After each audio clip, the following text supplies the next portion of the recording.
Sedang terjadi di Kuba sebuah tekanan yang sudah lama melampaui sekedar pesan diplomatik.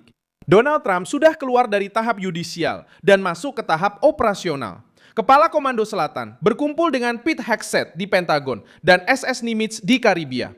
Penerbangan intelijen di dekat Kuba, CIA, sudah menyampaikan ultimatum ke Havana. Helikopter terbang rendah di atas Miami, dan Rubio mengatakan bahwa Trump punya kewajiban untuk bertindak jika Kuba menjadi ancaman. Pada hari Jumat, 22 Mei 2026, Trump tidak hanya mengkritik Kuba dalam pidatonya. Dia sedang mengepung pulau itu secara bertahap, menargetkan struktur yang menopang Partai Komunis, menjangkau jaringan yang terhubung dengan GESA di dalam Amerika Serikat, memperketat imigrasi, memperluas sanksi, dan menunjukkan bahwa rezim diktator Kuba mungkin telah memasuki fase paling berbahaya sejak mulai bergantung pada Rusia, Tiongkok, dan elit militer mereka sendiri untuk bertahan hidup. Jika kapal, intelijen, peradilan, dan penjara mulai bergerak secara bersamaan, apa yang sedang dipersiapkan Trump untuk Kuba sekarang? Apakah rezim komunis masih bisa lolos dari pengepungan ini? Berapa lama lagi rezim komunis masih bisa mempertahankan kendali atas pulau itu? Saya akan segera memberitahu Anda semua itu. Tapi sekarang, Anda pasti ingin berlangganan saluran ini agar tetap mendapatkan informasi terbaru, informasi secara real time, dengan kualitas jurnalistik terbaik yang pernah ada, dengan standar kredibilitas Milson Alves. Raul Castro, yang didakwa oleh pengadilan Amerika, telah membuka pintu dan gerakan itu sudah mulai maju. Pemerintahan Trump mulai memperlakukan Kuba sebagai ancaman aktif di gerbang Florida, hanya 90 mil dari pantai Amerika. Pusat tekanan berada di 3 front sekaligus, yaitu kehadiran Angkatan Laut di Karibia, aksi intelijen di Havana, dan serangan langsung terhadap jaringan ekonomi elit komunis yang beroperasi di dalam dan luar pulau. USS Nimitz memasuki Karibia bersama kelompok tempurnya pada saat krisis Kuba memanas. Secara resmi, pergerakan ini tercatat dalam operasi Southern Seas 2026 dengan latihan maritim dan kemitraan regional. Namun, dampak politiknya sangat jelas.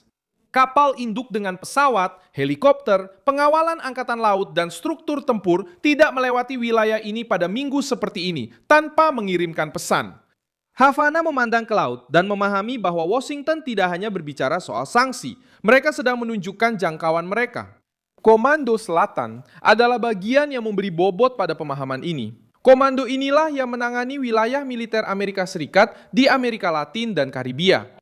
Ketika krisis Kuba mulai melibatkan pertemuan di Pentagon, pimpinan militer, pergerakan angkatan laut, dan evaluasi keamanan regional, rezim tersebut tidak lagi hanya menghadapi pernyataan politik saja. Rezim tersebut mulai menghadapi mesin kekuasaan Amerika. CIA juga sudah terlibat langsung dalam inti krisis ini. John Ratcliffe berada di Havana pada 14 Mei 2026 dan membawa pesan tegas dari Trump. Amerika Serikat hanya akan benar-benar terlibat dengan Kuba jika rezim tersebut melakukan perubahan mendasar. Ini mengubah segalanya karena Washington tidak hanya menganggap masalah ini sekedar soal ideologi. Mereka mengatakan bahwa Kuba tidak bisa terus menjadi tempat perlindungan yang aman bagi para musuh di belahan bumi barat. Marco Rubio menyampaikan pesannya dengan sebuah kalimat yang sangat berdampak di Havana. Dia mengatakan bahwa kemungkinan tercapainya kesepakatan yang dinegosiasikan dengan kepemimpinan Kuba saat ini tidaklah tinggi. Meskipun tetap menjaga pintu diplomatik tetap terbuka, Rubio menegaskan bahwa Trump memiliki hak dan kewajiban untuk bertindak jika menemukan ancaman terhadap keamanan nasional Amerika Serikat. Dalam praktiknya, Menteri Luar Negeri menempatkan rezim Kuba pada sebuah pilihan sederhana, benar-benar berubah atau menghadapi tekanan yang semakin berat. Pukulan-pukulan paling sensitif datang terhadap GAESA, konglomerat yang terkait dengan angkatan bersenjata Kuba. Struktur ini bukan hanya sekadar singkatan ekonomi. Ini adalah jantung keuangan elit militer yang mengendalikan hotel, perusahaan, impor, pariwisata, mata uang, hak istimewa, dan pengaruh di dalam pulau. Sementara rakyat Kuba menghadapi pemadaman listrik, kekurangan bahan bakar, dan rak-rak kosong, jaringan ini menopang kekuasaan rezim di balik tirai. Trump dan Rubio sedang menargetkan berangkas ini. Penahanan imigrasi yang terkait dengan jaringan ini telah memberikan sinyal baru. Rubio mengumumkan bahwa saudara perempuan dari seorang eksekutif GAESA yang tinggal di Amerika Serikat telah dicabut green card-nya, ditangkap dan dipindahkan ke tahanan imigrasi Amerika. Poin ini sangat penting karena menunjukkan bahwa tekanan tersebut sudah menjadi kenyataan. Elit komunis yang diuntungkan oleh rezim Kuba tidak lagi merasa aman hanya karena berada di tanah Amerika. Washington mengatakan bahwa mereka tidak akan menerima keluarga dan para pelaku sistem yang hidup dengan nyaman di Amerika Serikat, sementara mereka membantu menopang mesin represif di Kuba. Sanksi tersebut menargetkan perusahaan dan orang-orang yang terkait dengan kekuasaan Kuba. Bantuan kemanusiaan ditawarkan di luar kendali komunis untuk mencegah rezim mengubah bantuan kepada rakyat menjadi bahan bakar politik demi kelangsungan hidup mereka sendiri. Havana pun bereaksi dengan menyerang Rubio dan menuduh Washington sedang mempersiapkan sebuah agresi. Miguel Diaz-Canel membela Raul Castro dan menyebut tuduhan tersebut sebagai manuver politik. Tiongkok juga membela Kuba dan mengecam tekanan dari Amerika. Reaksi ini menunjukkan bahwa gerakan tersebut telah menyentuh titik paling sensitif. Jika hanya sekadar retorika, rezim akan mengeluarkan pernyataan dan melanjutkan seperti biasa.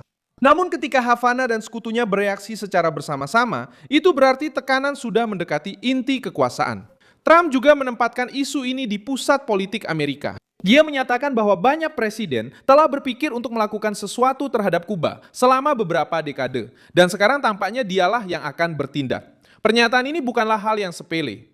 Pernyataan itu menempatkan krisis Kuba sebagai keputusan bersejarah dari Gedung Putih. Setelah bersikap keras terhadap Maduro, menekan jalur bahan bakar dan meningkatkan biaya politik bagi sekutu Havana, Trump mulai memperlakukan Kuba sebagai bidak berikutnya di papan catur kawasan.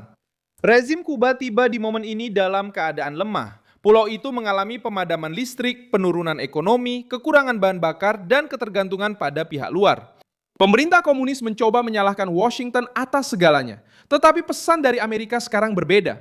Masalahnya bukan hanya embargo, tapi sistem yang menimpakan kemiskinan pada rakyat dan hak istimewa kepada elit militer. Pergerakan helikopter dan formasi militer di atas Miami yang disebutkan dalam berita yang beredar semakin memperkuat perasaan bahwa sesuatu yang lebih besar sedang dipersiapkan. Meskipun belum ada pengumuman resmi tentang operasi militer, suasananya sudah berubah. Komunitas Kuba di Florida mengikuti setiap tanda baru karena mereka tahu bahwa Washington jarang menggerakkan intelijen, angkatan laut, kehakiman, imigrasi, dan sanksi secara bersamaan hanya karena kebetulan. Ketika semuanya muncul di minggu yang sama, pemahaman yang wajar adalah bahwa fase peringatan sedang berakhir. Pertanyaannya sekarang bukan apakah Trump marah pada Havana, itu sudah jelas. Pertanyaannya adalah seberapa jauh dia akan membawa tekanan ini. Mungkin akan ada lebih banyak penahanan imigrasi terhadap orang-orang yang terkait dengan jaringan rezim. Mungkin akan ada lebih banyak sanksi terhadap perusahaan militer. Mungkin juga akan ada peningkatan kehadiran angkatan laut di Karibia. Mungkin akan ada upaya masuknya bantuan kemanusiaan di luar kendali Partai Komunis. Mungkin akan ada tindakan hukum yang lebih agresif terhadap nama-nama yang sebelumnya tampak tak tersentuh.